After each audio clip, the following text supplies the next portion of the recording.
Sambutan Hari Malaysia tahun 2025 peringkat negeri yang diadakan serentak di seluruh negara disambut dengan pelbagai acara sejak awal pagi Selasa. Sementara menjelang acara kemuncak di Pusat Convention PICCA at Arena Butterworth di Pulau Pinang. Malam ini, di Kelantan, 2 ekor gajah dikenali sebagai Sanom dan Cherry mencuri tumpuan apabila dilihat menyertai perarakan sempena sambutan Hari Malaysia peringkat negeri di Kota Baru.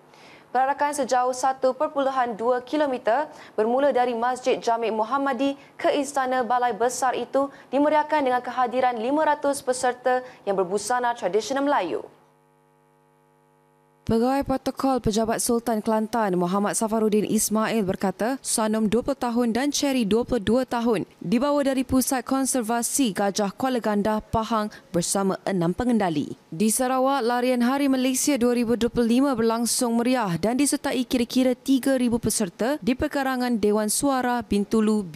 Menteri Industri Makanan, Komoditi dan Pembangunan Wilayah Sarawak, Datuk Seri Stephen Rundia Utom melepaskan peserta larian yang terdiri daripada pelbagai lapisan kaum, agama dan bangsa berlari sejauh 6 km mengelilingi Bandar Bintulu. Sementara itu, Sultan Selangor Sultan Syafaruddin Idris Shah dan Tengku Permaisuri Selangor Tengku Permaisuri Nur Ashikin berkenan menzahirkan ucapan selamat menyambut Hari Malaysia 2025 kepada seluruh rakyat Malaysia yang meraikannya. Menerusi hantaran di Facebook rasmi Selangor Royal Office, Tita Baginda, Hari Malaysia bukan sahaja memperingati sejarah penyatuan negara, tetapi juga simbol kekuatan dan kesungguhan rakyat untuk membina Malaysia yang lebih maju dan berjaya. Sultan Pahang Al-Sultan Abdullah Riayatuddin Al-Mustafa Billah Shah dan Tengku Ampuan Pahang Tunku Aziza Amina Maimunah Iskandaria turut menzahirkan ucapan sama kepada seluruh rakyat jelata di negara ini, khususnya negeri Pahang. Baginda berdua bertitah, hari yang penuh bermakna itu mengingatkan kepada semangat perjuangan, pengorbanan dan kesepakatan para pemimpin serta pejuang terdahulu yang telah mengikat janji membina sebuah negara bangsa yang merdeka, berdaulat dan harmoni.